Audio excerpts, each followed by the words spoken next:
Hello student, मैं मंजीत कुमार। देखो बच्चों, लास्ट टाइम जो हमने डिस्कस किया था इनर प्रोडक्ट स्पेस के अंदर, हमने ये चीज़ डिस्कस किया था कि इनर प्रोडक्ट एक्चुअल में होती क्या है। फिर उसके बाद हमने ये चीज़ डिस्कस किया था कि कुछ स्टैंडर्ड इनर प्रोडक्ट आप डिफाइन करते हो वेक्टर स्पेस के अंदर, वो क्या क्या चीज़ें थी आपके पास, किस वेक्टर स्पेस पर डिफाइन करते हो आप स्टैंडर्ड इनर प्रोडक्ट, वो ये थी।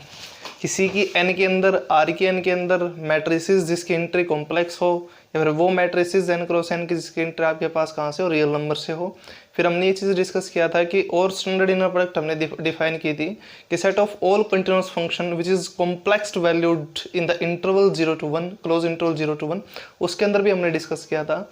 उसके बाद एक और हमने डिस्कस किया था कि स्टैंडर्ड इनर प्रोडक्ट को कि आपके पास जो set of all continuous function which is real valued on the close interval 0 to 1, वहाँ पर भी हमने स्टैंडर्ड इनर प्रोडक्ट को डिफाइन किया था। देखो बच्चों, आपका जो अभी ड्यूरिंग टाइम है आपका, वो है कि एग्ज़ाम की प्रिपरेशन। जो एमएससी फाइनल ईयर के अंदर है स्टूडेंट, अभी आई थिंक वो अपने एग्ज़ाम की भी तैयारी करे साथ साथ में, और जो मैं काम करवा रहा हूँ आपको बाय वीडियो लेक्चर, वो भी साथ साथ करते रहे। और जो स्टूडेंट एमएससी फर्स्ट ईयर के अंदर हैं, वो स्टूडेंट से भी मेरी छोटी सी हिदायत है कि वो प्रॉपरली जो नेट का जो हमारा काम चला हुआ है CSIR नेट का, उसको प्रॉपरली वीडियो को अच्छे ढंग से देखे। जो चीज़ बताई गई है उन अप्रोच को कैसे सोचना है, कैसे अप्लाई करना है, उसको अच्छे ढंग से समझे कि क्या कुछ बताया गया है। फिर उसी के लिए जो हमारा टॉपिक चला हुआ है, जो अभी फिलहाल इनर प्रोडक्ट स्पेस पर हम काम करें फिलहाल, तो इन दैट केस आपको इनर प्रोडक्ट स्पेस के लिए भी बुक रिकमेंडेशन है आपके लिए कि आप उन बुक को फॉलो करो। जैसे कि आपके पास एक तो शोम सीरीज़ है, उसको फॉलो करो, फ्रेडबर्ग फॉलो करो, होफमैन कुंजे को फॉलो करो, डेविड किनकेड की बुक है उसको फॉलो करो, डेविड सिल्ली की बुक है उसको फॉलो करो। इन बुक को फॉलो करो आप। जो भी आपको प्रॉपरली कोई अच्छी बुक जो आपको लगती है उनके अकॉर्डिंग चलना स्टार्ट कर दो।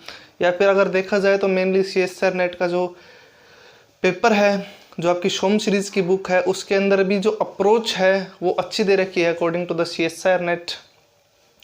अभी फिलहाल देखो बच्चों, मैं आपको क्या काम करवाऊंगा वो ये होगा कि फिलहाल अभी एक बार तो हम इस क्वेश्चन को डिस्कस करेंगे।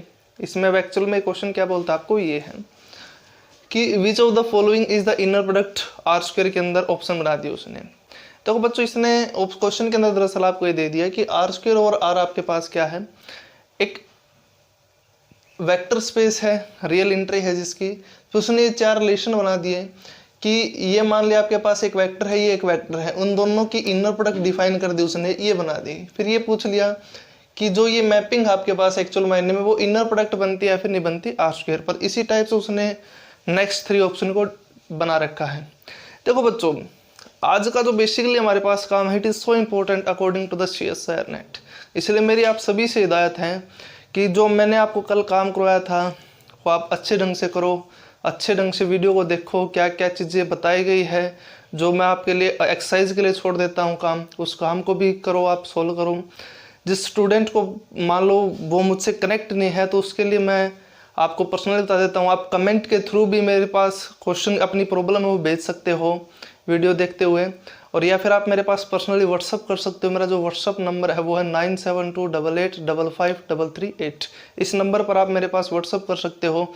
जो भी आपकी प्रॉब्लम होगी, चाहे वो हमारा लीनियर अलजेब्रा चला हुआ है फिलहाल, लीनियर के बाद चाहे आपकी कोई सी भी प्रॉब्लम हो, चाहे वो रीजनल एनालिसिस का आप काम क्यों ना कर रहे हो, कॉम्प्लेक्स है क्यों ना कर रहे हो, एब्स्ट्रैक्ट है क्यों ना कर रहे हो काम, जो भी प्रॉब्लम आती है प्रॉब्लम को लेके आओ। मैं देखता हूँ क्वेश्चन, फिर वीडियो बनाता हूँ उसकी, ताकि आपकी जो प्रॉब्लम है उसको दूर करने की कोशिश करें। देखो बच्चों, फिलहाल हम जो काम करें, फिलहाल इस क्वेश्चन को डिस्कस करते हैं। एक्चुअल में जो क्वेश्चन दरअसल हमें क्या दिया गया वो ये है। इसने बोल दिया कि which of the following is और आर इनर प्रोडक्ट। आपको बताना है कि इनमें से कौन कौन सा इनर प्रोडक्ट बनता है आर स्क्वायर और आर पर। फर्स्ट ऑप्शन में ये बोल दिया कि एक ये वेक्टर है, एक ये वेक्टर है, इन वेक्टर के थ्रू जो इमेज है वो इस टाइप से डिजाइन करते हैं। देखो बच्चों, कल मैंने आपको डेफिनेशन बताई थी इनर प्रोडक्ट की। दरअसल वो डेफिनेशन हमारे पास क्या थी, वो ये थी कि इनर प्रोडक्ट आप किसको बोलते हो, V क्रॉस V से F पर जाते हो, जहाँ पर V ओवर F आपके पास क्या है, वेक्टर स्पेस है ओवर द फील्ड F। और एक्चुअल में जो इनर प्रोडक्ट का जो आप काम मेनली डिस्कस करते हो, जहाँ पर जो फील्ड चलता है आपका, वो चलता है बेसिकली रियल नंबर का सेट और कॉम्प्लेक्स नंबर का सेट। जो इस मैपिंग को इनर प्रोडक्ट कब बोलते हैं, अगर वो तीन प्रॉपर्टी को सेटिस्फाई करता है। फर्स्ट प्रॉपर्टी क्या थी, वो ये थी कि यू वी की inner product is equal to V comma you की इनर प्रोडक्ट का कॉन्जुगेट। सेकंड प्रॉपर्टी ये थी कि यू की inner product is greater than और equal to 0 for all U belongs to capital V and U की inner product is equal to 0 if and only if U is equal to 0। Third property basically हमारे पास ये थी कि ए you plus B V comma W की inner product is equal to A U comma W की inner product plus B V comma W की inner product for all A B belongs to the field F and U V W belongs to the vector space V. देखो बच्चों, अगर मान लो field, अभी आपके पास जो question है दरअसल उसने क्या बोल दिया कि फील्ड उसने डिफाइन कर दिया, जो उसने वेक्टर स्पेस लिया है वो लिया आर स्क्वायर ओवर आर। तो दैट इंप्लाइज यहाँ पर जो फील्ड आपके पास क्या है वो आर है। तो इसका मतलब मैं यहाँ पर फील्ड को चेंज कर देता हूँ, रियल नंबर का लेता हूँ। तो that implies if F is equal to R, तो दैट इंप्लाइज, देखो बच्चों एक्चुअल में जो ये दो एलिमेंट लिए आपने यू और वी, कहाँ से लिए, वी के अंदर से लिए हैं। उनकी जो इमेज कहाँ पर जाती है, आर के अंदर जाती है। This one is a real number set, तो दैट इंप्लाइज इसके अंदर किसी भी मेंबर का आप कॉन्जुगेट करते हो तो इन दैट केस वो इटसेल्फ बनता है। तो इसका मतलब if field is real number तो दैट इंप्लाइज यू वी की inner product is equal to V comma you की इनर प्रोडक्ट बननी चाहिए। फिर उसके बाद और तो हमारे पास दरअसल वो सेम ही प्रॉपर्टी बनती है, उनमें से कुछ खासा सा चेंज नहीं बनता if F is equal to R. देखो बच्चों, आज मैं आपको कुछ एक नई चीज़ें बताने वाला हूँ जो सो इम्पोर्टेंट है। जब कभी भी आर स्क्वेयर के या फिर आर के एन के अंदर कोई भी इनर प्रोडक्ट को डिफाइन कर देता है, वो पूछ लेता है आपसे कि इनमें से कौन कौन सा इनर प्रोडक्ट बनता है, ऑप्शन डाल दिए उसने, चाहे वो कुछ भी हो। तो उसके अकॉर्डिंग मैं आपको कुछ एक अलग अप्रोच बताऊंगा, क्वाड्रेटिक फॉर्म के अकॉर्डिंग चलना स्टार्ट करेंगे और आंसर बनाएंगे। जैसे कि फॉर एग्जांपल देखो बच्चों, if F is equal to R and V is equal to R की पावर एन। अभी फिलहाल मैं जनरलाइज बता रहा हूँ आपको, फिर आर स्क्वायर पर रिड्यूस कर देंगे उसको। देखो बच्चों, फर्स्ट प्रॉपर्टी हमारे पास दरअसल क्या है कि यू वी की inner product is equal to V comma you की इनर प्रोडक्ट। मतलब कि जो फर्स्ट प्रॉपर्टी है this one is symmetry property, और सेकंड प्रॉपर्टी हमारे पास वो क्या थी, पॉजिटिव डेफिनेट प्रॉपर्टी। देखो बच्चों, अगर आपको याद हो तो जो पॉजिटिव डेफिनेट वगैरह है मेनली हम किस चीज़ के अंदर डिस्कस करते हैं, वो क्वाड्रेटिक फॉर्म के अंदर डिस्कस करते हैं। अब क्वाड्रेटिक फॉर्म के अंदर जाते हैं तो इसका मतलब ये बात तो श्योर है कि जब कभी भी हमारे पास जो फील्ड है वो अगर आर है, रियल नंबर का सेट है, तो दैट इंप्लाइज जो आपके पास पॉजिटिव डेफिनेट जो चीज़ है, कंक्लूजन है, वो कहाँ पर चला जाता है, हमारे पास चीज़ें रिलेट हो जाता है क्वाड्रेटिक फॉर्म के साथ। अब देखो बच्चों, जो सेकंड प्रॉपर्टी है दरअसल वो क्या है कि वो पॉजिटिव डेफिनेट प्रॉपर्टी को रिलेट करता है। अब पॉजिटिव डेफिनेट हम कहाँ पर सीखते हैं, कहाँ पर काम होता है हमारा मेनली, वो क्वाड्रेटिक फॉर्म पर चलता है एक तो इसका मतलब ये है कि कोई भी अगर रिलेशन दे दिया जाता है आपको, अगर वो ये पूछ लेता है कि वो इनर प्रोडक्ट बनता है फिर नहीं बनता, तो that implies by second property उसको पॉजिटिव डेफिनेट बनना पड़ता है। अब पॉजिटिव डेफिनेट बनना पड़ता है तो that implies this question is goes into the quadratic form. अब क्वाड्रेटिक फॉर्म है तो इसका मतलब ये बात तो श्योर है कि उस रिलेशन को क्या बनना पड़ेगा, होमोजीनियस एक्सप्रेशन बनना पड़ेगा एन वेरिएबल के अंदर, जिसकी डिग्री कितनी बनती हो, 2 बनती हो। तो इसका मतलब यहाँ से हमारे पास कुछ चीज़ें जनरेट हो जाती है, लिंक हो जाती है क्वाड्रेटिक फॉर्म की, क्वाड्रेटिक फॉर्म के साथ इनर प्रोडक्ट जब भी कभी भी वो पूछता है आर के एन ओवर आर के अंदर से। पॉजिटिव डेफिनेट वगैरह की तो यहाँ से प्रॉपर्टी बन चुकी। तो इसका मतलब जो भी एक्सप्रेशन आपके पास होमोजीनियस के अंदर नहीं है तो डायरेक्ट बोल दो it is not an inner product. देखो बच्चों, जो सेकंड ऑप्शन दरअसल हमारे पास क्या है वो ये है कि देखो बच्चों, जो हमारे पास ये एक्सप्रेशन है दरअसल इसके अंदर तो 2 पावर है, इसके अंदर 4 पावर है, इसके अंदर भी 4 है, इसके अंदर भी 2 है। तो that implies this one is not in expression in 2 degree, तो that implies this one is not form the inner product in R square over R. तो इसका मतलब बच्चों देखो, मैंने क्वेश्चन को जस्ट वैसे सोल्व ही नहीं किया, वैसे ही आपको कंक्लूजन से, थिंकिंग से कैसे अप्रोच करना है उसके अकॉर्डिंग ही बता दिया कि हाँ ये ऑप्शन तो बनेगा ही नहीं। फिर अब आते हैं नेक्स्ट फर्स्ट ऑप्शन पर। फर्स्ट ऑप्शन को ध्यान से देखो बच्चों, उसने जो एक्सप्रेशन दिया हमें बेसिकली 2 वेरिएबल के अंदर है। 2 वेरिएबल के अंदर मेनली हमारे पास इसके अंदर काम चला हुआ है, तो कोऑर्डिनेट को चेंज कर रखा बस उसने और कुछ भी नहीं है। तो इसका मतलब इसके अकॉर्डिंग अगर मैं मैट्रिक्स बना और वो होमोजेनियस एक्सप्रेशन है इन 2 वेरिएबल, तो दैट इंप्लाइज यहाँ से जो हमारे पास चीज़ है होमोजेनियस एक्सप्रेशन तो ये बनता है। अब अगर बात ये थी कि जो इसके थ्रू अगर मैं मैट्रिक्स बनाता हूँ तो वो क्या बननी चाहिए, पॉजिटिव डेफिनेट। अब पॉजिटिव डेफिनेट भी बननी चाहिए और सेकेंडली सिमेट्रिक मैट्रिक्स भी बननी चाहिए, क्योंकि पॉजिटिव डेफिनेट का जो बिहेवियर है मेनली क्वाड्रेटिक फॉर्म के थ्रू आप कहाँ पर चेक करते हो, सिमेट्रिक मैट्रिक्स के अंदर चेक करते हो। तो मैंने क्या कर लिया, इसके थ्रू मैट्रिक्स बनाए, वो बना दिए x1 y1 x2 y2। ये है बच्चों। देखो बच्चों x1 x2 के थ्रू कोफिशिएंट कितना बनता है, वो 1, यहाँ पर आया 1। x1 y2 के थ्रू कोफिशिएंट कितना बनता है, दरअसल हमारे पास x1 y2 के थ्रू जो कोफिशिएंट है, x1 y2 के थ्रू जो कोफिशिएंट हमारे पास वो क्या बन चुका, 2। अब y1 x2 के थ्रू कोफिशिएंट कितना हमारे पास, बेसिकली वो है 3, तो दैट इंप्लाइज यहाँ पर कितना बनता है, 3। अब y1 y2 के थ्रू कोफिशिएंट कितना बच्चों, 4। ये है बच्चों। अब एक बात बताओ बच्चों, जो ये क्वाड्रेटिक फॉर्म थी इसके थ्रू आपने मैट्रिक्स बनाई, वो हमारे पास पॉजिटिव डेफिनेट, इनफैक्ट तो सिमेट्रिक मैट्रिक्स ही नहीं बनी, तो that implies this relation is not from the inner product in r square over r because its matrix is not symmetric। एक तो ये चीज थी। Now come to the point। अब हम क्या करते हैं बच्चों, थर्ड ऑप्शन पर आते हैं, उसके अकॉर्डिंग और चलते हैं। थर्ड ऑप्शन में दरअसल उसने क्या बोल दिया, वो ये है कि x1 y1 x2 y2 की जो इनर प्रोडक्ट उसने डिफाइन कर दी। मेनली तो ये देखो कि ये क्वाड्रेटिक फॉर्म बनता है फिर नहीं बनता है। हाँ ये क्वाड्रेटिक फॉर्म है, होमोजेनियस एक्सप्रेशन है, 2 वेरिएबल के अंदर 2 डिग्री बनती है इसकी। This one is A homogeneous expression in 2 variable in second degree. तो मैंने क्या कर लिया बच्चों, इसको चेक करना स्टार्ट कर दिया कि इसकी मैट्रिक्स एक तो सिमेट्रिक बननी चाहिए, पॉजिटिव डेफिनेट। सिमेट्रिक बनती है तो ये प्रॉपर्टी सेटिस्फाई हो जाएगी। अगर हमारे पास जो मैट्रिक्स है पॉजिटिव डेफिनेट बनता है तो ये बन जाएगी। अगर होमोजेनियस एक्सप्रेशन है, लीनियरिटी है, तो ये बन जाती है। तो मैंने क्या कर लिया, इसके थ्रू मैट्रिक्स बनाई, उस पर आते हैं फिर। अब इसके थ्रू मैट्रिक्स क्या बनती है हमारे पास, थर्ड ऑप्शन के थ्रू वो ये बनेगी।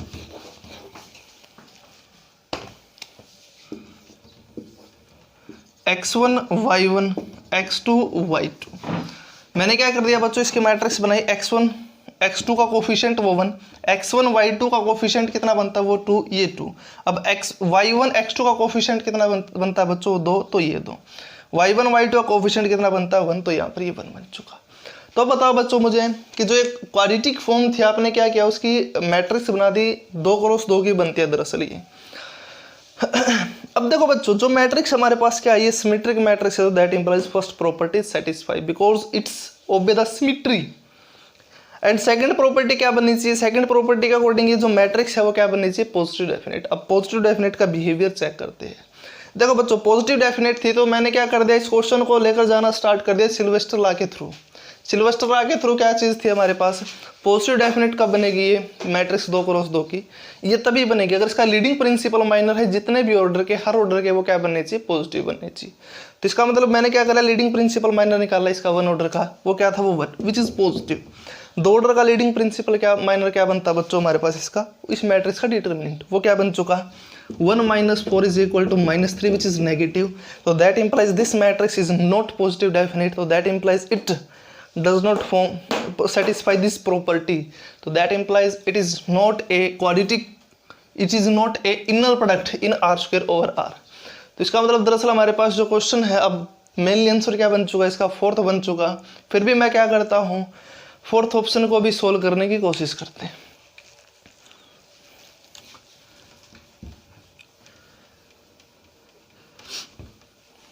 देखो बच्चों मैंने क्या किया, इसकी मैट्रिक्स बनानी स्टार्ट कर दी, वो क्या बनेगी, वो ये x1 y1 x2 y2। मैंने क्या कर दिया, इसकी मैट्रिक्स बनाई तो वो क्या बन चुकी, 1, ये 2 और ये 6।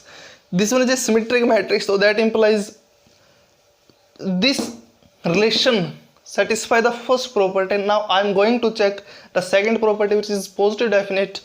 Then by the Sylvester law this matrix is positive definite if its all leading principal minor are positive।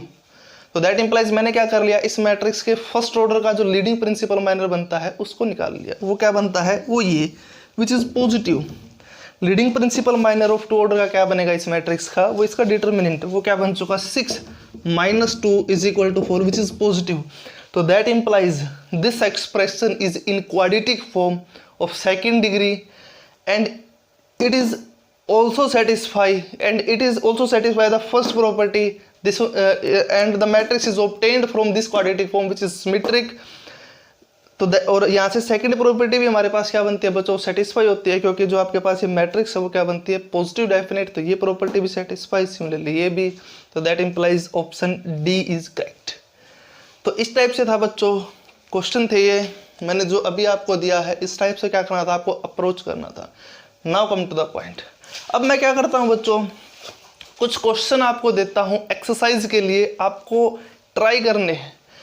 अगर मान लो कुछ आंसर है मेरे पास, आप व्हाट्सएप के थ्रू भी भेज सकते हो या फिर कमेंट के थ्रू भी बता सकते हो कि हाँ सर मेरा ये आंसर बनता है। Now come to the point.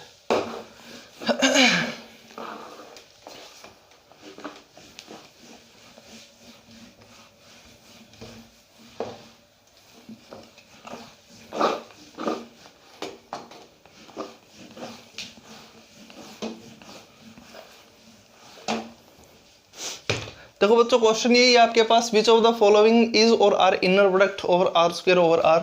First में ये डाल दिया मैंने कि x1 y1 and x2 y2 की जो इनर प्रोडक्ट है बेसिकली वो मैंने डिफाइन कर दी, वो ये है कि x1 y1 plus x2 y2 plus x2 y1 plus x1 y2, ये बना दिया। सेकंड मैंने ये डिफाइन कर दिया ये रिलेशन कि x1 y1 and x2 y2 इसकी इनर प्रोडक्ट मैंने इस टाइप से डिफाइन कर दी कि x1 y1 plus 2 time of x1 y2 plus 2 time of x1 x2 y1 plus 6, या फिर यहाँ पर ये कर दे 4 time of x2 y2। Third मैंने ये बना दिया कि inner product of x1 y1 with x2 y2 is equal to x1 y1 plus 6x1 y2 plus 4, या फिर 6 कर दिया चलो, 6x2 y1 प्लस 9x1, या फिर कर दिया चलो y1 y2 कर दिया, सॉरी ये भी y1 y2।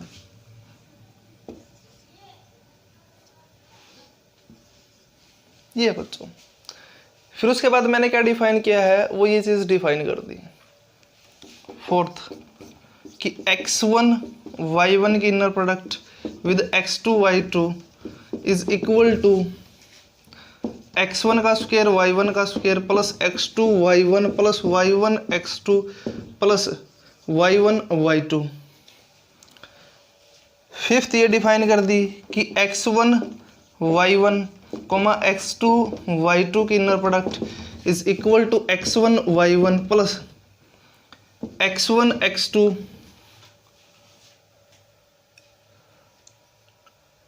या फिर इसको मैंने डिफाइन कर दिया इस टाइप से, प्लस ये चीज बना दी कि जो कोरस्पॉन्डिंग मैट्रिक्स बननी है मेरे पास वो x1 x2 और y1 y2 के थ्रू बननी है। तो दैट इंप्लाइज वो क्या बनेगी यहाँ से x1 y1 which is not possible. तो दैट इंप्लाइज यहाँ पर क्या कर दिया मैंने x1 x2 प्लस फिर यहाँ से क्या कर दिया x1 y2 plus y1 x2 plus y1 y2। Sixth question मैंने ये बना दिया कि inner product of x1 y1 and x2 y2 is equal to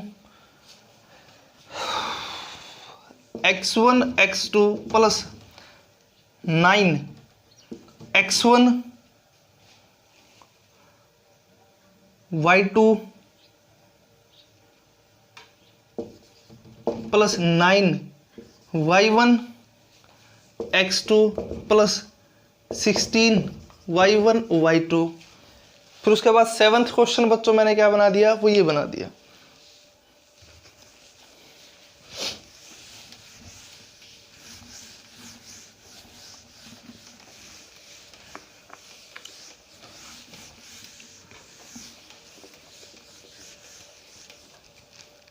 seventh question ये है आपके पास कि x1 y1 x2 y2 is equal to x1 x2 plus चलो 9 कर दिया यहाँ पर -9 x1 y2 plus 9 y1 x2 plus 8 y1 y2। 8th question ये बना दिया कि x1 y1 x2 y2 की inner product which is defined in such A way that कि x1 x2 plus 16 x1 y2 plus 16 यहाँ पर बना दिया y1 x2 plus 2 to 5 into y1 y2। और एक क्वेश्चन ये बना दिया 9th क्वेश्चन कि x1 y1 x2 y2 की inner product is equal to x1 x2 plus 4 x1 y2 plus 4 y1 x2 plus 20 y1 y2। एक क्वेश्चन और दे दिया बच्चों, मैंने 10 क्वेश्चन बना दिए ये।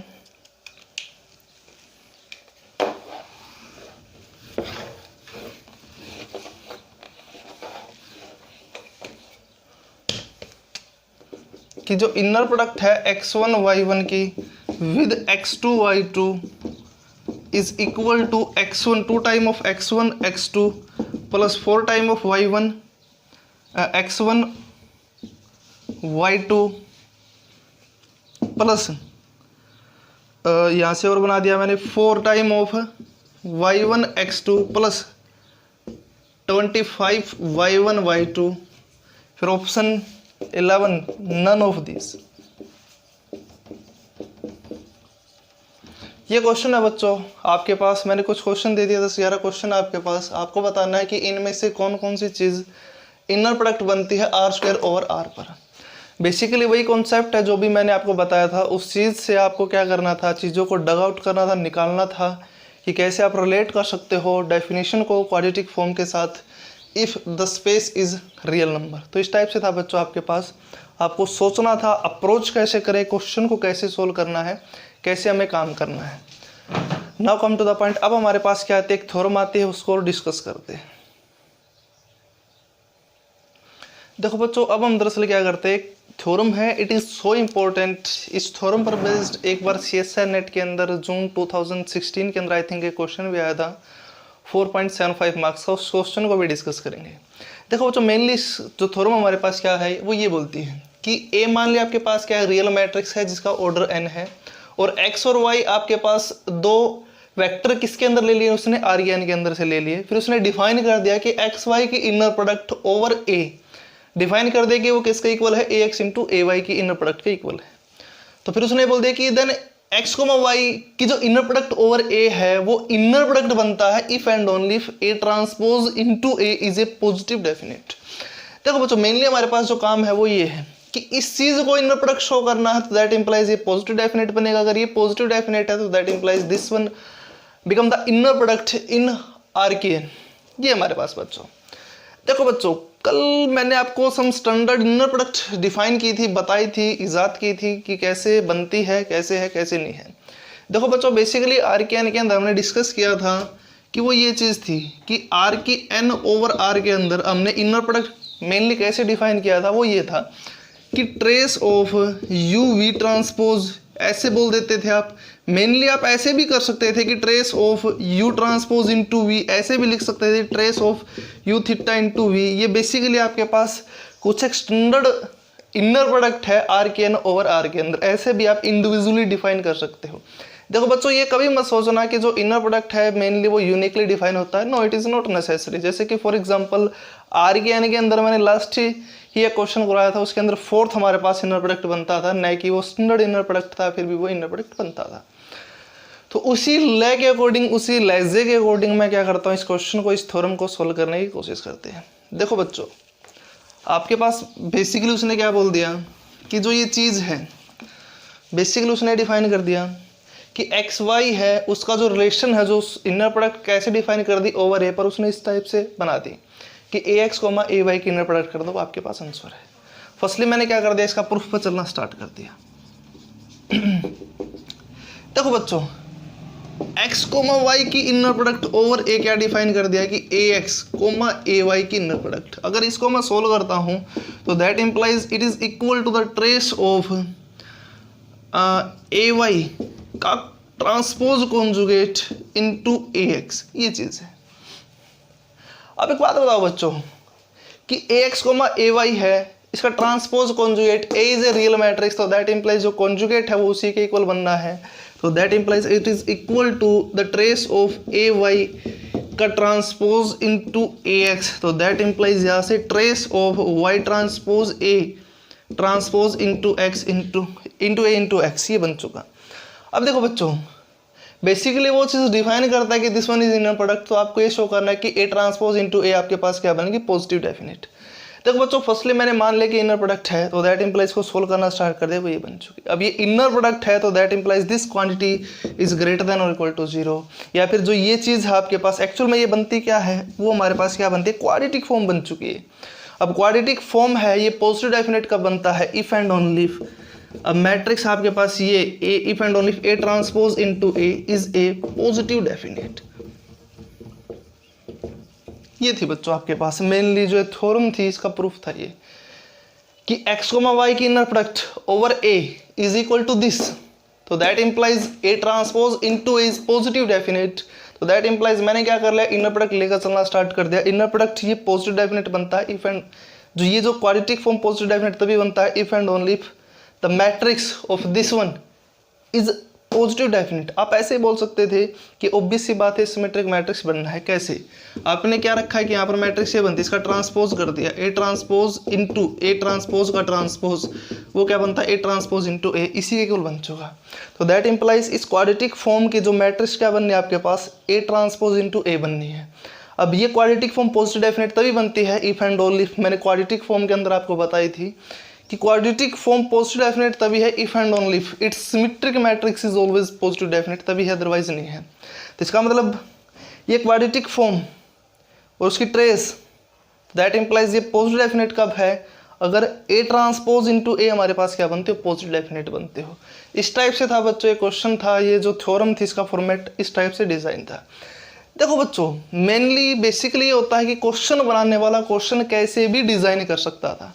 आपको मेनली जो थ्योरम है इट इज सो इम्पोर्टेंट, आपको इसको एज ए रिजल्ट के तौर पर याद भी रखना है, इसका कहीं ना कहीं क्वेश्चन के अंदर यूज भी करेंगे हम कि कैसे अप्लाई करना है। देखो बच्चों, क्वेश्चन बेसिकली बनाने वाला क्वेश्चन कैसे भी बना सकता था थ्रू आउट। जैसे कि फॉर एग्जांपल मान लो मैं ये बोल दूं कि आर की एन ओवर आर है, उस पर हम मेनली काम कर रहे हैं, फिर मैंने ये बोल दिया कि एक्स कोमा वाई की इनर प्रोडक्ट ओवर ए, ये इनर प्रोडक्ट डिफाइन कर दी कि हाँ ये इनर प्रोडक्ट है, तो फिर मुझे ये बताओ कि ए आपके पास सिंगुलर बनेगी, नॉन सिंगुलर बनेगी, फुल रैंक की मतलब रैंक है ए का वो इज इक्वल टू एन बनेगा, लेस देन एन बनेगा, ए पॉजिटिव डेफिनेट बनेगी, ए नेगेटिव डेफिनेट बनेगी, कैसे बनेगी कैसे नहीं बनेगी। जैसे कि थ्रू आउट अभी वैसे ही मेरे माइंड के अंदर क्वेश्चन आ गया, उसी को ही देखते हैं। मैंने जस्ट ए ट्रांसपोज इनटू ए को हटाकर ए पर कमेंट करना स्टार्ट कर दिया। इस टाइप के क्वेश्चन थ्रू आउट बच्चों बेसिकली क्या होते हैं, इंपॉर्टेंट होते हैं, आपको सोचना होता है क्वेश्चन को कैसे अप्रोच करना है। Now come to the point, question दरअसल मैंने ये बना दिया,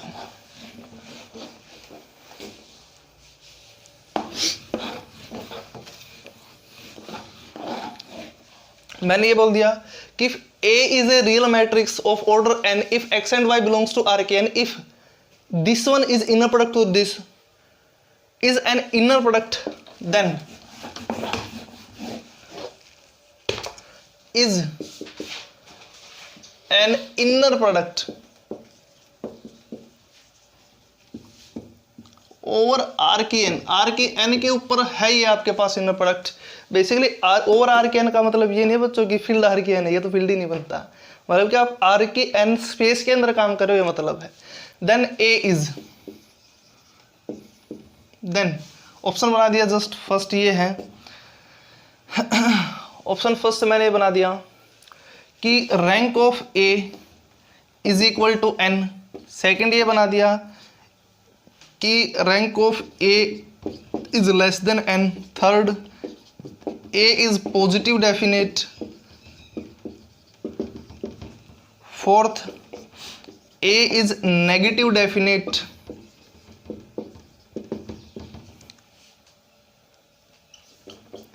फिफ्थ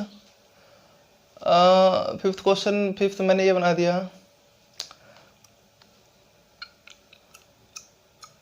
कि nullity of A is less than N, F nullity of A is equal to 0, और जी ऑप्शन ये बना दिया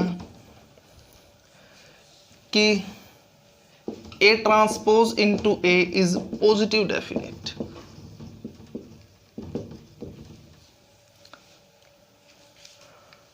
ये है क्वेश्चन बच्चों आपके पास। देखो बच्चों क्वेश्चन 10 दरअसल मैंने वैसे ही बना दिया, ये मैंने ये बोल दिया आपको कि इफ ए आपके पास क्या है, कोई मैट्रिक्स है, रियल मैट्रिक्स है, ऑर्डर एन की है, एक्स और वाई किसके अंदर से ले लिया मैंने, आर के एन के अंदर से ले लिए। फिर मैंने ये बोल दिया कि एक्स वाई की जो इनर प्रोडक्ट है मैंने बेसिकली कैसे डिफाइन कर दी, ओवर ए पर ये बोल दिया कि ये जो चीज़ है इनर प्रोडक्ट बनता है। तो फिर आप बताओ कि जो ए है वो उसका रैंक एन बनेगा, लेस देन एन बनेगा, ए पॉजिटिव डेफिनेट बनेगी, ए नेगेटिव डेफिनेट बनेगी, जो नल्टी है कि लेस देन एन बनेगी, नल्टी ऑफ ए की 0 बनेगी, कि A transpose into A is positive definite. देखो बच्चों दरअसल ये चीज़ थी आपके पास, इसको देखते हैं। देखो बच्चों जो क्वेश्चन था इसको अभी मैंने डिस्कस किया है इस चीज़ को कि ये जो चीज़ आपके पास इनर प्रोडक्ट कब बनती है, if and only if A transpose into A is positive definite. ये चीज़ थी बच्चों, अभी जस्ट दरअसल हमने डिस्कस किया इसी चीज़ को, इसी थ्योरम के अकॉर्डिंग प्रूफ बनाया था, वो ये बनता था। अब देखो बच्चों ए आपके पास n क्रॉस n की मैट्रिक्स है, तो ए ट्रांसपोज भी n क्रॉस n की बननी है, ये मैट्रिक्स भी आपके पास n क्रॉस n की बननी है, ये पॉजिटिव डेफिनेट है, तो दैट इंप्लाइज यहाँ से ए ट्रांसपोज इनटू ए का जो डिटर्मिनेंट है वो क्या बनेगा, नॉन जीरो बनेगा। तो दैट इंप्लाइज यहाँ से ए ट्रांसपोज का डिटर्मिनेंट इनटू ए का determinant is not equal to 0, तो दैट इंप्लाइज ए का determinant is less not equal to 0, तो that implies rank of A is equal to n। ये चीज़ है बच्चों, इसका मतलब मैंने क्या कर लिया, just a transpose into A positive definite होते ही यहाँ से मेरे पास ये बन चुका कि जो ए मैट्रिक्स थी तो श्योर है वो नॉन सिंगुलर पक्का बनेगी, क्योंकि अगर ए सिंगुलर बन जाती है तो उस केस के अंदर ए transpose into A it is not a positive definite. एक तो ये चीज़ थी। तो अब आते ऑप्शन पर। ऑप्शन फर्स्ट में बोल दी कि rank of A is equal to N बनेगा, ए का डिटर्मिनेंट नॉन जीरो है, तो दैट इंप्लाइज ए का रैंक कितना बनेगा हमारे पास, वो एन बनता है, तो that implies option first is correct. Second में बोल दिया कि ए का रैंक लेस देन एन बनेगा, आपने अभी प्रूव किया है कि जो ए का रैंक हमारे पास वो कितना बनता है, वो एन बनता है, तो that implies option second is incorrect.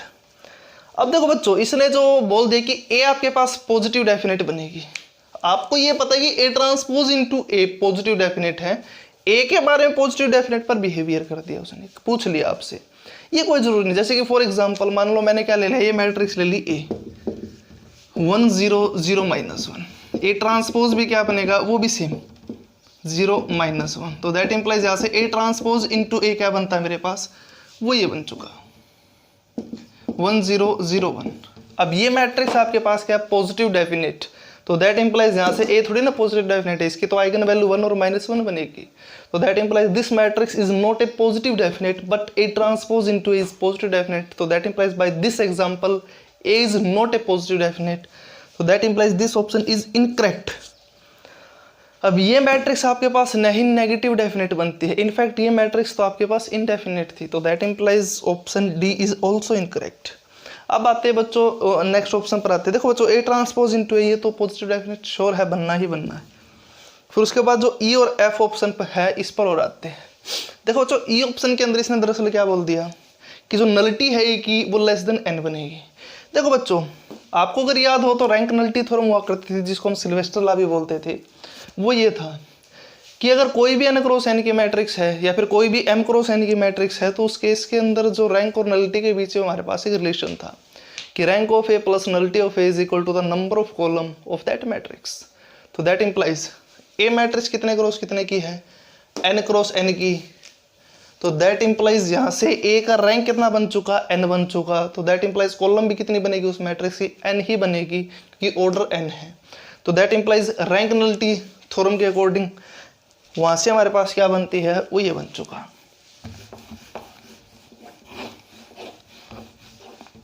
तो that implies by the Sylvester law rank of A plus nullity of A is equal to the number of column n।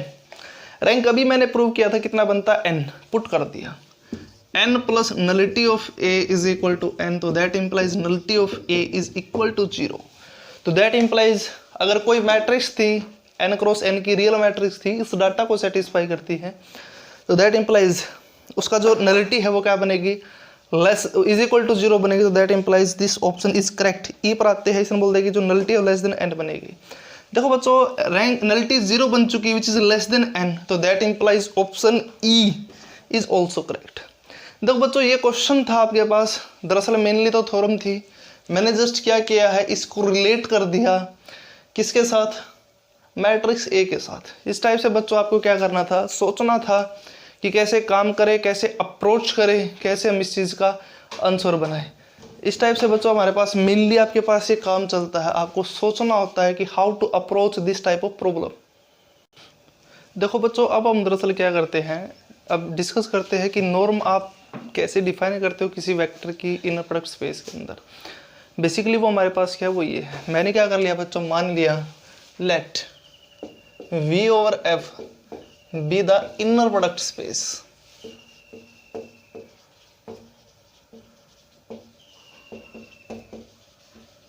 और मैंने इसके अंदर क्या ले लिया बच्चों, मेनली एक वेक्टर ले लिया U belongs to the capital V। Then जो नॉर्म है U की बेसिकली किस टाइप से डिफाइन करते हैं, जो उसकी नोटेशन बेसिकली हमारे पास ये है। तो हमारे पास जो नॉर्म है U की मेनली हमारे पास कैसे बनते हैं, वो ये है कि U की U के साथ इनर प्रोडक्ट कर दो और उसका मोड के कर लेकर अंडर रूट ले लो, तो दैट इंप्लाइज हमारे पास क्या बनती है, बेसिकली वो बन जाती है नॉर्म किसी वेक्टर की। देखो बच्चों एक्चुअल में ये होता है, आप यहाँ पर मोड भी ना लो तो भी कोई दिक्कत नहीं, क्योंकि अगर आपको याद हो तो मैंने एक चीज़ बताई थी आपको कि जब कभी भी आप इनर प्रोडक्ट स्पेस के अंदर डिस्कस करते हैं तो दैट इंप्लाइज जो UV की जो इनर प्रोडक्ट है मेनली वो आपके पास क्या होती है, this one is non negative. तो दैट इंप्लाइज आप डायरेक्ट उसका अंडर रूट भी ले सकते थे, आपको ये पता है कि नेगेटिव तो बनना नहीं है, तो इसका मतलब उसका अंडर रूट ले लिया। बेसिकली एक्चुअल मायने में हमारे पास जो नॉर्म होती है बेसिकली बच्चों, दरअसल क्या होती है, वो बेसिकली होती है कि उस पॉइंट की ओरिजिन से distance is called the norm, और आप उसको इनर प्रोडक्ट स्पेस के अंदर एक्चुअल में इस टाइप से डिफाइन करते हो। जैसे कि फॉर एग्जांपल अगर मैं प्रूव करना चाहूँ कि R² के अंदर मैं अगर इसको ज्योमेट्रिकली प्रूव करना चाहूँ तो कैसे प्रूव करूँगा, जैसे कि फॉर एग्जांपल बच्चों मैंने क्या ले लिया, ये ले लिया R² के अंदर बेसिकली हमारे पास मान लो काम चल रहा है अभी फिलहाल, मान लिया एक वेक्टर ले लिया मैंने ये U, ये वेक्टर है U, वो डिफाइन कर दिया x1 y1। अभी मैंने ये बोला है कि जो एक्चुअल में नॉर्म होती क्या है हमारे पास, वो ये है कि उस पॉइंट की ओरिजिन से डिस्टेंस ही हमारे पास क्या है, वो नॉर्म बनती है। मैंने क्या कर दिया, इस पॉइंट को ओरिजिन से ज्वाइन कर दिया, वो ये बन चुका। अब बच्चों मैंने क्या बोला है, नॉर्म क्या है बेसिकली आपके पास, वो ये है कि इस पॉइंट के ओरिजिन से डिस्टेंस ही नॉर्म है। जैसे कि फॉर एग्जांपल मान लो मेरा ये बताओ मुझे, जो आपके पास ये पॉइंट है R² के अंदर, दिस वन इज 0 0। अब बेसिकली मैंने क्या कर दिया, इसको ज्वाइन कर दिया किसके साथ, ओरिजिन के साथ। अगर इस पॉइंट की डिस्टेंस निकालता हूँ ओरिजिन से तो दैट इंप्लाइज वो क्या बनती है, वो ये है। अगर आपको याद हो तो R² के अंदर हमारे पास क्या था, डिस्टेंस फार्मूला था कि दो पॉइंट के बीच में आप डिस्टेंस कैसे निकालते हो, वो ये थी। तो दैट इंप्लाइज यहाँ से, जैसे कि फॉर एग्जांपल मान लो मैंने ये पॉइंट मान लिया A है, ये O है, तो दैट इंप्लाइज यहाँ से डिस्टेंस OA वो क्या बनेगी, वो ये बनेगी कि x1 माइनस 0 का whole square plus y1 minus 0 का होल स्क्वायर और उसका अंडर रूट। ये है बच्चों आपके पास। एक्चुअल में ये क्या है, ये डिस्टेंस बनी है O की A के साथ, वो ये थी। देखो बच्चों अभी मैं क्या करता हूँ, आपको एक चीज़ बताता हूँ, वो किस टाइप से आपके पास, वो ये है। देखो बच्चों मैंने क्या किया, दरअसल इस पॉइंट को ओरिजिन से ज्वाइन कर दिया, और ओरिजिन से ज्वाइन करने के बाद जो ये डिस्टेंस थी उसको फाइंड आउट कर लिया, वो क्या बन चुकी, वो ये थी कि x1 का स्क्वायर प्लस y1 का स्क्वायर और उसका अंडर रूट, वो ये है। अब एक बात बताओ बच्चों, अगर मैं इस चीज़ की वैल्यू को फाइंड आउट करता हूँ, सोल्व करता हूँ, तो मेरे पास वो क्या बनती है? देखो बच्चों, u आपके पास क्या था, इन आर स्क्वायर के अंदर हमारे पास वो ये है, तो दैट इम्प्लाइज मैंने क्या कर लिया, u की इनर प्रोडक्ट फाइंड आउट की, वो क्या बनेगी, x1 y1 x1 y1 के साथ इनर प्रोडक्ट, वो ये है। एक बात बताओ बच्चों, मैंने आपको आर स्क्वायर के अंदर standard inner product find out करना सिखाया था एक्चुअल मायने में, वो क्या था, उस पर आते। आर स्क्वायर के अंदर हमारे पास जो स्टैंडर्ड इनर प्रोडक्ट थी बेसिकली वो ये थी कि x1 का स्क्वायर इसके साथ डिस्टेंस इसके साथ मल्टीप्लाई प्लस इसके साथ मल्टीप्लाई, वो क्या बनता है, x1 का स्क्वायर प्लस y1 का स्क्वायर, ये बन चुका। अब देखो बच्चों, आपने क्या किया, यहाँ पर नॉर्म को डिफाइन कर दिया कि इसका अंडर रूट लेना है, तो दैट इम्प्लाइज यहाँ से जो नॉर्म है वो क्या बन चुकी कि अंडर रूट ऑफ यू की inner product, that implies it is equal to x1 का स्क्वायर प्लस y1 का square if we are working in R square. अब यही हमारे पास एक्चुअल में किसके इक्वल है, वो ये है कि OA।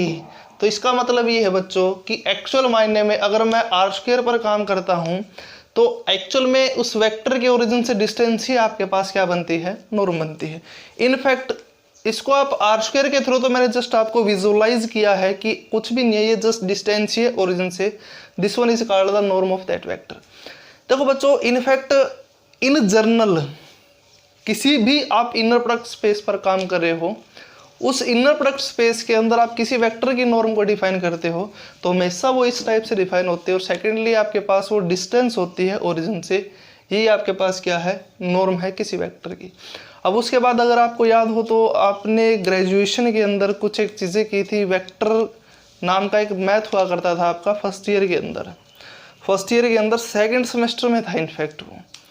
उसके अंदर आपने क्या किया था कि आप वेक्टर या फिर आप 3D ज्योमेट्री को डिस्कस करते हो कि आप किसी वेक्टर को यूनिट वेक्टर कब बोलते थे कि अगर उसका मैग्नीट्यूड 1 हो। मैग्नीट्यूड भी एक्चुअल में क्या होता था, उस पॉइंट के ओरिजिन से डिस्टेंस ही मैग्नीट्यूड बनती थी। तो इसका मतलब यहाँ से डिफाइन क्या होता है, यूनिट वेक्टर किसको बोलते हो आप, कि जिस वेक्टर की नॉर्म अगर 1 बनती है उस वेक्टर को आप क्या बोलते हो, यूनिट वेक्टर बोलते हो। तो दैट इम्प्लाइज यहाँ से डेफिनेशन क्या बन चुकी, वो ये बन चुकी, unit vector.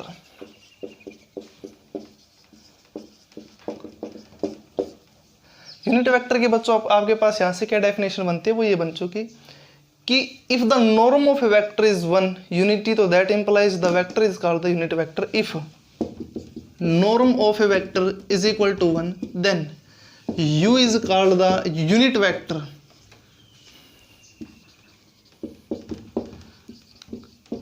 in the inner product space V over F। ये है बच्चों जस्ट एक छोटी सी डेफिनेशन थी इनर उसकी यूनिट वेक्टर की। देखो बच्चों, जो आपके पास मेनली मैंने अभी आपको कुछ एक चीज़ें बताई है वो जस्ट आपके पास इन फ्यूचर काम की है। जो आपके पास एग्जाम के अंदर भी कुछ एक वर्ड आते हैं, वो कई बार वो ये बोल देता है कि मान लिया UVW यूनिट वेक्टर है, तो आपको वहाँ से ये इंटरप्रेट करना होता है कि हाँ ये बात तो श्योर है कि उनका जो नॉर्म है तीनों की UVW की क्या बनेगी, वो बनेगी। फिर उसके बाद जो सिचुएशन देता है उसके अकॉर्डिंग हम काम करना स्टार्ट कर देंगे, फिर वो जो चीज़ें बनती है उसके अकॉर्डिंग आंसर बनाने की कोशिश करते हैं। Now come to the point. देखो बच्चों, अब हमारे पास जो मेनली थ्योरम है एक आती है स्क्वार्ज लेम्मा आता है। जो स्क्वार्ज लेम्मा है, जो स्क्वार्ज इनइक्वालिटी बोलते हो आप, लेम्मा नहीं स्क्वार्ज इनइक्वालिटी। स्क्वार्ज इनइक्वालिटी है बेसिकली बच्चों आपके पास, it is so important according to the CSIR NET. एक बार CSIR नेट के अंदर क्वेश्चन भी आया था स्क्वार्ज इनइक्वालिटी का, उसको डिस्कस करते हैं बेसिकली। स्क्वार्ज इनइक्वालिटी क्या बोलती है दरअसल, वो ये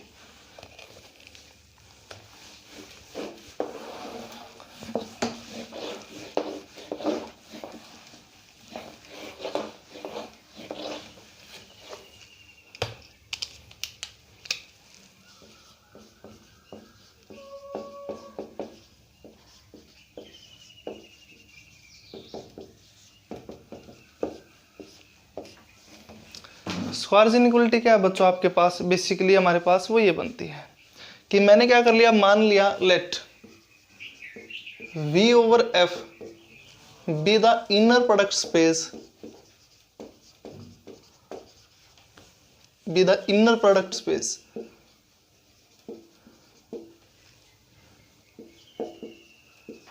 ये चीज़ है। देखो बच्चों बेसिकली मैंने क्या किया है, जस्ट वैसे ही मानना अपनी तरफ से कि कोई मान लिया इनर प्रोडक्ट स्पेस है। ये पर देखियो शाइन दिखे के, शाइन देख डार्कनेस। देखो बच्चों आपके पास जो स्क्वायर्स इनइक्वालिटी है दरअसल वो क्या बोलती है, स्क्वायर्स इनइक्वालिटी को आप कोची स्क्वायर्स इनइक्वालिटी भी बोल सकते हो, वो भी दरअसल एक ही बात है। मैंने दरअसल क्या बोल दिया कि मान लिया V ओवर F मेरे पास क्या है, कोई इनर प्रोडक्ट स्पेस है, तो कोची स्क्वायर्स इनइक्वालिटी ये बोलती है कि देन अल्फा बीटा की नॉर्म का मोड इज लेस देन और इक्वल टू अल्फा की नॉर्म इनटू बीटा की norm for all alpha beta belongs to the V over F। Basically आपके पास क्या बच्चों स्क्वायर्स इनइक्वालिटी ये है कि अल्फा बीटा की आपने क्या निकाल ली, यहाँ से अल्फा बीटा की इनर प्रोडक्ट का मोड कर दिया, वो आपके पास दरअसल क्या बनता है, वो बनता है अल्फा की नॉर्म इनटू बीटा की norm for all alpha beta belongs to the vector space V over F। ये बार हट के देखिए यार साफ दिखेगी, पोज कर दे। देखो बच्चों स्क्वायर्स इनइक्वालिटी दरअसल क्या है, वो ये है कि मान लिया V ओवर F आपके पास कोई इनर प्रोडक्ट स्पेस है, तो in that case alpha beta की इनर प्रोडक्ट का जो मोड है वो लेस देन और इक्वल टू बनता है अल्फा की नॉर्म इनटू बीटा की norm for all alpha beta belongs to the vector space V over F। देखो बच्चों दरअसल जो हमारे पास जो स्क्वायर्स इनइक्वालिटी है दरअसल ये एग्जाम में भी आती है, MSc फर्स्ट ईयर के अंदर आती है ये एग्जाम के अंदर, बेसिकली ये फंक्शनल एनालिसिस के अंदर भी है वहाँ पर भी एग्जाम में आती है। और जो लीनियर अलजेब्रा का जो सिक्स सेमेस्टर आता है, आप बेसिकली जो इनर प्रोडक्ट स्पेस है उसके अंदर भी एक थ्योरम है Schwarz inequality as it is, यही है जो प्रूफ मैं भी करवाऊंगा, वो भी एग्जाम के अंदर आता है। और CSIR नेट के अंदर इसके एप्लीकेशन के थ्रू क्वेश्चन आता है, क्योंकि वहाँ पर थ्योरम का प्रूफ नहीं चलता, एप्लीकेशन चलती है। देखो बच्चों मैं क्या करता हूँ दरअसल अब इस थ्योरम को प्रूफ करने की कोशिश करता हूँ। देखो बच्चों इसने क्या बोल दिया कि जो अल्फा बीटा कहाँ से है आपके पास इनर प्रोडक्ट स्पेस के अंदर से है V ओवर F के अंदर से, वो इस रिलेशन को ओबे करता है। फर्स्टली मैंने क्या मान लिया, एक केस उठा लिया कि अगर अल्फा की वैल्यू मेरे पास 0 हो, if alpha is equal to 0, तो दैट इम्प्लाइज यहाँ से अगर इसके अंदर पुट करता हूँ लेफ्ट हैंड साइड, वो क्या बनती है कि 0 कोमा बीटा की इनर प्रोडक्ट करता हूँ, तो इसको मैंने क्या लिख लिया, इस टाइप से लिख लिया कि 0 इंटू 0 कोमा बीटा के साथ इनर प्रोडक्ट। अब देखो बच्चों बेसिकली जो इनर प्रोडक्ट है मेनली वो क्या करता है,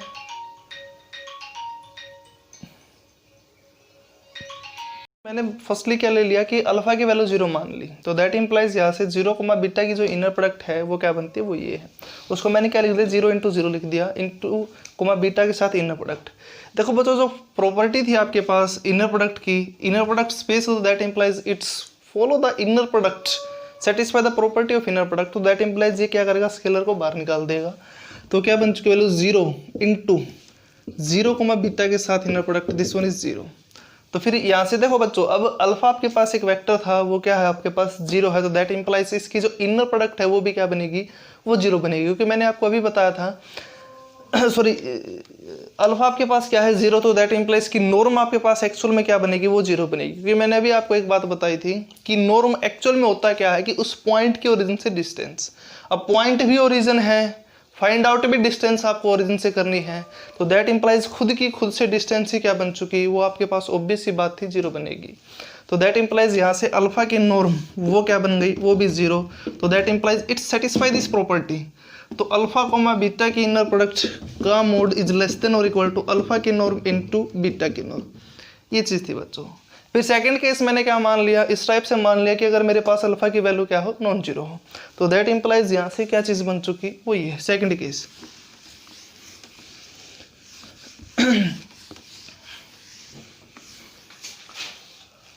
सेकेंडली मैंने क्या मान लिया बच्चों, ये मान लिया कि if alpha is not equal to 0, ये चीज़ है। ये मैंने अपनी तरफ से सेकंड केस ले लिया, अगर अल्फा की वैल्यू 0 है तो उसके लिए ऑब्वियस सी बात है ट्रू होता है, अगर अल्फा की वैल्यू नॉन जीरो है तो अब हमारा टारगेट है इस चीज़ को फिर से प्रूव करना।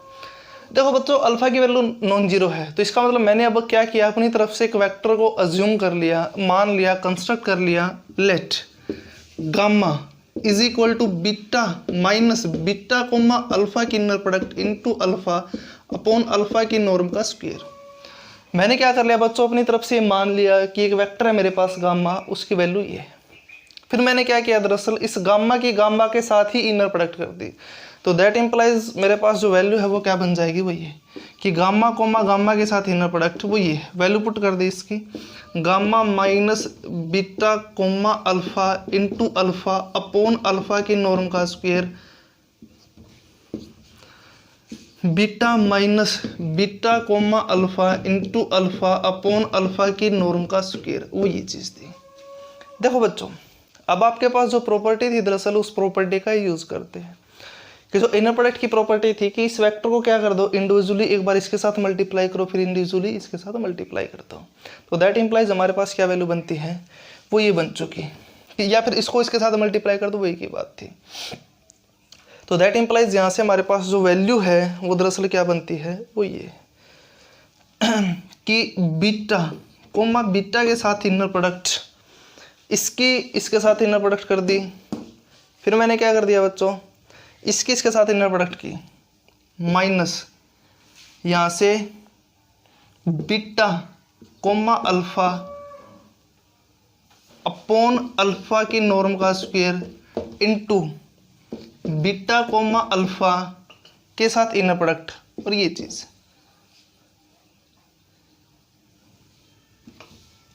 फिर उसके बाद क्या था बच्चों कि इस वेक्टर की इन दो के साथ इनर प्रोडक्ट करना स्टार्ट कर दिया, तो दरअसल हमारे पास वो वैल्यू क्या बनती है, तो दैट इम्प्लाइज यहाँ से जो वैल्यू हमारे पास वो ये है कि minus of beta comma beta gamma alpha की inner product into alpha upon alpha की नॉर्म का स्क्वायर।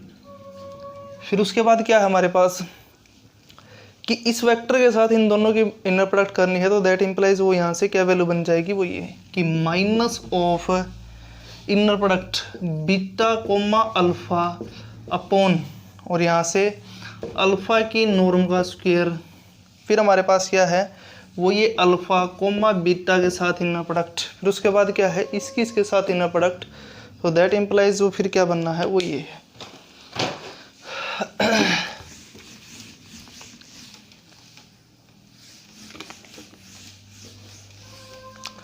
फिर उसके बाद प्लस में हमारे पास क्या बनना है, वो ये है कि माइनस माइनस प्लस इसकी इसके साथ इनर प्रोडक्ट, तो दैट इम्प्लाइज वो क्या बनेगा, वो ये है कि बीटा अल्फा की इनर प्रोडक्ट अपॉन अल्फा की नॉर्म का square into alpha comma beta alpha की इनर प्रोडक्ट अपॉन अल्फा की नॉर्म का स्क्वायर इनटू अल्फा और इसके साथ इनर प्रोडक्ट, वो ये चीज़ है।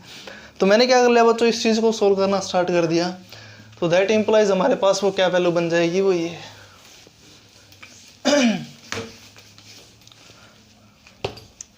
तो दैट इम्प्लाइज यहाँ से क्या वैल्यू बन चुकी है, वो ये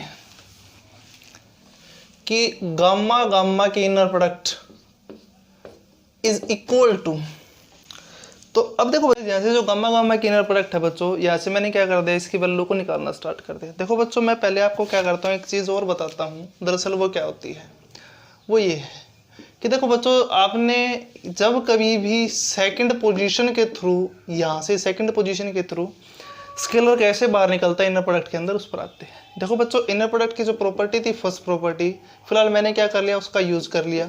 इसकी जो वैल्यू क्या बनेगी, a into v comma you की इनर प्रोडक्ट का कॉन्जुगेट के साथ। अब यहाँ से स्केलर को बाहर निकाल सकता हूँ फर्स्ट प्रॉपर्टी के साथ, जो हमारे पास इनर प्रोडक्ट की जो डेफिनेशन थी उसके थ्रू। तो a into v comma you की पूरे की इनर प्रोडक्ट, तो दैट इंप्लाइज कॉन्जुगेट उसका a का conjugate into v comma you की इनर प्रोडक्ट का कॉन्जुगेट, तो दैट इंप्लाइज यहाँ से a का कॉन्जुगेट, a का bar into u comma v की इनर प्रोडक्ट। तो इसका मतलब ये हुआ बच्चों कि जब कोई भी सेकंड पोजीशन के थ्रू जो स्केलर बाहर निकलता है वो कॉन्जुगेट होकर निकलता है। इसी वे से चलते हुए मैंने क्या कर लिया, जो सेकंड पोजीशन के थ्रू जो स्केलर था उसको कॉन्जुगेट के थ्रू बाहर निकालना स्टार्ट कर दिया। देखो बच्चों, ये आपके पास क्या है बीटा बीटा की इनर प्रोडक्ट है, तो that implies it is equal to the beta की नॉर्म का स्क्वायर। ये आपके पास सेकंड, ये देखो बच्चों, बीटा कोमा अल्फा है उसकी इनर प्रोडक्ट है अपॉन अल्फा की नॉर्म का square, this one is scalar quantity, क्योंकि ये जो मेंबर है फील्ड के अंदर जाता है, ऑपरेट कर चुके हैं आप, फील्ड के अंदर जाना है ये, that implies this one is scalar quantity. अगर सेकंड पोजीशन के थ्रू स्केलर को कॉमन लेना तो बाय दिस प्रॉपर्टी स्केलर आपके पास सेकंड पोजीशन के थ्रू होता है तो बाहर कॉन्जुगेट होकर निकलता है, तो दैट इंप्लाइज इसकी जो वैल्यू है वो कॉन्जुगेट होकर बाहर निकलेगी, तो वो क्या बन चुका, वो ये कि माइनस ऑफ बीटा अल्फा का कॉन्जुगेट अपॉन अल्फा की नॉर्म का स्क्वायर, ये चीज़ थी। फिर उसके बाद मैंने क्या कर दिया बच्चों, इसकी इनर प्रोडक्ट ले ली, बीटा कोमा अल्फा के साथ इनर प्रोडक्ट। फिर उसके बाद उस चीज़ को सोल्व किया, दरअसल वो क्या बनती है, वो ये बन चुका कि minus of beta comma alpha की इनर प्रोडक्ट अपॉन अल्फा की नॉर्म का स्क्वायर, क्योंकि ये तो फर्स्ट पोजीशन के थ्रू ही स्केलर है, इनटू अल्फा कोमा बीटा के साथ इनर प्रोडक्ट। तो इसको सोल्व कर लिया मैंने। इसको सोल्व करता हूं तो वो क्या वैल्यू बनती है, ये फर्स्ट पोजीशन के through scalar as it is second position के थ्रू कॉन्जुगेट होकर, तो दैट इंप्लाइज क्या वैल्यू बन चुकी, वो ये प्लस बीटा अल्फा की इनर प्रोडक्ट अपॉन अल्फा की नॉर्म का स्क्वायर इनटू, तो यहाँ से बीटा अल्फा की इनर प्रोडक्ट का कॉन्जुगेट अपॉन अल्फा की नॉर्म का स्क्वायर। फिर क्या बनता है, वो अल्फा अल्फा की इनर प्रोडक्ट बनना है, वो मैंने लिख दिया वही है। देखो बच्चों, अल्फा अल्फा की इनर प्रोडक्ट आपके पास एक्चुअल में क्या होती है, वो अल्फा की नॉर्म का स्क्वायर है। तो दैट इंप्लाइज यहाँ से क्या बन चुका कि अल्फा की नॉर्म का स्क्वायर। ये चीज़ तो इससे के साथ कैंसिल, वो बेसी बात थी। अब देखो बच्चों, आपने क्या किया था, कॉन्जुगेट सिमेट्री प्रॉपर्टी के अकॉर्डिंग बीटा गामा की इनर प्रोडक्ट का जो कॉन्जुगेट है बेसिकली वो किसके इक्वल बनेगा, वो अल्फा बीटा की इनर प्रोडक्ट के इक्वल बनेगा। तो दैट इंप्लाइज इसको मैंने इस टाइप से लिख दिया, with inner product with alpha comma beta के साथ, वो ये चीज़ है। अब एक बात बताओ बच्चों, जो चीज़ आपके पास कैंसिल होती है, जो टर्म कैंसिल बनती है, उसको कैंसिल करना स्टार्ट कर दो। तो यहाँ से जो मेरे पास चीज़ कैंसिल होती है टर्म, वो आपके पास कौन कौन सी है बेसिकली, देखो बच्चों, ये चीज़ और ये चीज़ तो बेसिकली आपके पास क्या है, सेम मैग्नीट्यूड है विद अपोजिट साइन है। तो दैट इंप्लाइज इसकी वैल्यू इसके साथ कैंसिल। तो फिर मैंने क्या कर दिया, यहाँ से अल्फा की इनर प्रोडक्ट के किसके इक्वल बन चुकी है, वो इसके इक्वल है। इसको सोल्व कर लिया, तो दैट इंप्लाइज आपके पास जो वैल्यू है दरअसल वो क्या बन चुकी, वो ये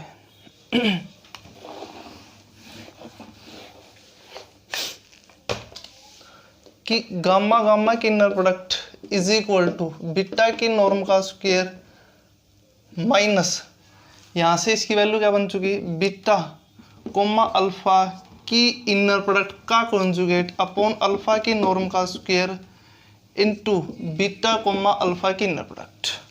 देखो बच्चों, ये आपके पास एक क्वांटिटी थी, इस क्वांटिटी को इसी क्वांटिटी के मैग्नीट्यूड से मल्टीप्लाई, सॉरी कॉन्जुगेट से मल्टीप्लाई करते हो, तो दैट इंप्लाइज वो क्या बनता है, बीटा कोमा अल्फा की इनर प्रोडक्ट के मोड का स्क्वायर। तो दैट इंप्लाइज इसको जस्ट सोल्व कर लिया, तो यहाँ से क्या वैल्यू बन चुकी, वो ये बन चुकी।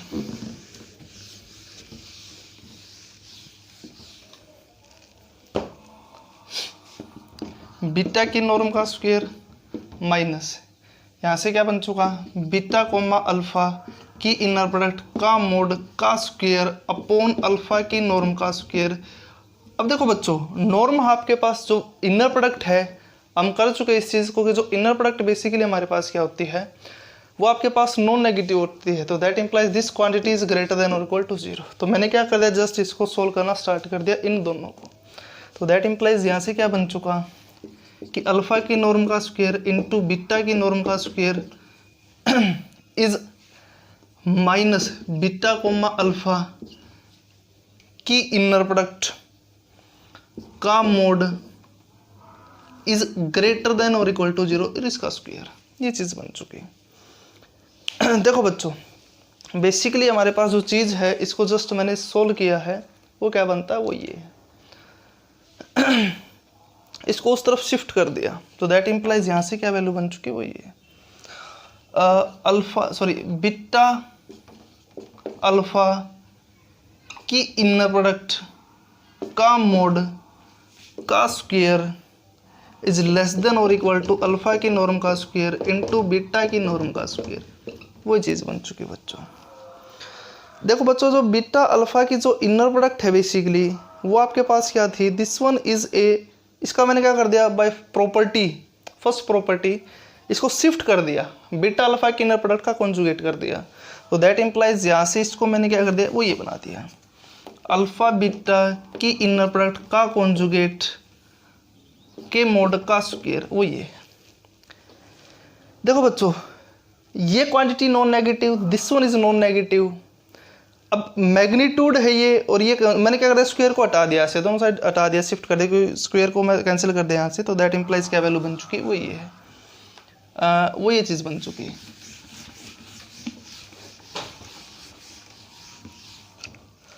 कि अल्फा बीटा की इनर प्रोडक्ट के मोड और इसका कॉन्जुगेट इज लेस देन और इक्वल टू अल्फा की नॉर्म इनटू बीटा की नॉर्म, ये बन चुका।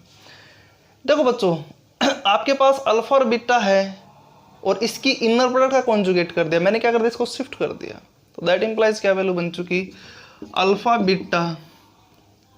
देखो बच्चों, जो आपके पास कॉन्जुगेट है एक्चुअल में, जो मॉडुलस है एक्चुअल में, वो कॉन्जुगेट है, मॉडुलस क्वांटिटी को कैंसिल कर देता है, तो इसलिए मैंने क्या कर दिया, इसको हटा दिया यहाँ से, तो दैट इंप्लाइज क्या वैल्यू बन चुकी, वो ये बन चुकी